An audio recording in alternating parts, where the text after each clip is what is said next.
Fala galera, beleza? E qual vai ser a de hoje? Hoje nós vamos falar sobre calibragem de projéteis.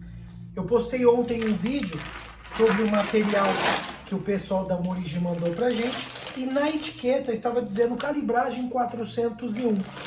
E um grande amigo, Comandante Max, mandou uma pergunta, Zanardo, o que é a calibragem de estojo? Eu vim ter um bate-papo com vocês e explicar de maneira simples aí o que é a calibragem de estojo.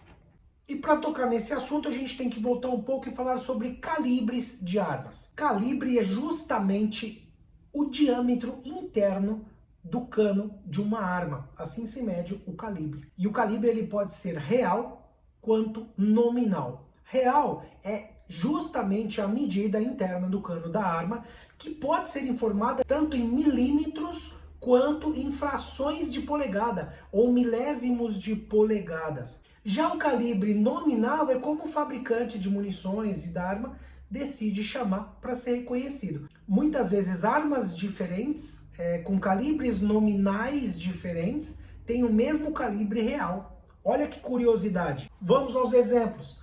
Uma .40 e uma 10 milímetros. Estamos falando da mesma medida.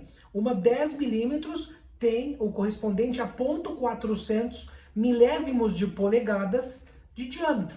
O .40. Então, o .40... Ah, mas então por que eles são diferentes? Porque o calibre nominal é diferente. Por quê? Porque o .40 ele tem justamente o mesmo diâmetro do que o 10 milímetros, porém, ele tem o tamanho menor. Eu não tenho 10 polegadas aqui, mas ele sairia o mesmo diâmetro, porém um pouco maior. Essa é a diferença. Assim a gente também vai ver acontecer em 380 e 9 milímetros. Lembra que falavam no 380? Ah, eu tenho 9 milímetros curto. Porque em diâmetro, na polegada, é praticamente a mesma coisa. Outra curiosidade, calibre 22... 556. São os calibres nominais, 22LR e 556. Mas e o calibre real? A mesma coisa. Zerado.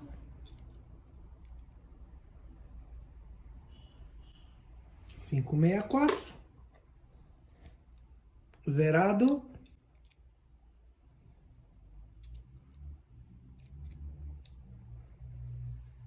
.563.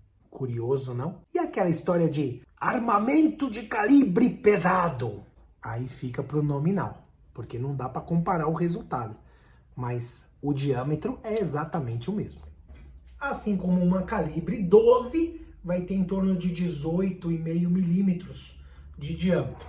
E assim se dá o calibre. Mas vamos à calibração dos projéteis. Eu vou utilizar essa imagem para ajudar a gente. Então, a gente já sabe que tá aí o cano, o raiamento e o calibre real. O calibre real é essa distância interna do cano. E o calibre do projétil é justamente a distância interna entre os raiamentos. Essa é maior do que o cano. É isso que vai determinar o tanto de atrito e arrasto, né, que vai fazer do raiamento e dá diferença no resultado final. Por isso que na grande maioria, as munições originais, os fabricantes, os bons projéteis para tiro de precisão, segue a calibragem, por exemplo, no .40 de 401. Um .40 tem .400 frações de polegadas ou milímetros, milésimos de polegadas. Essa munição vai sair com .401. É esse excedente que vai correr dentro das raias. Em alguns poucos casos, o final 2 da terceira casa decimal acaba sendo a melhor opção. Espero que eu tenha conseguido passar de uma forma simples o que é a calibragem de projéteis. Ela é tão importante que em caso de tiros de precisão, existem DAIs para calibragem de projétil. Dali, por exemplo, e algumas outras marcas. Específico apenas para você passar projétil um a um pelo DAI, para ele deixar essa calibragem uniforme. E essa foi a de hoje. Espero que tenham gostado e que de alguma forma eu tenha ajudado. Fica ligado até os próximos vídeos. Aquele abraço!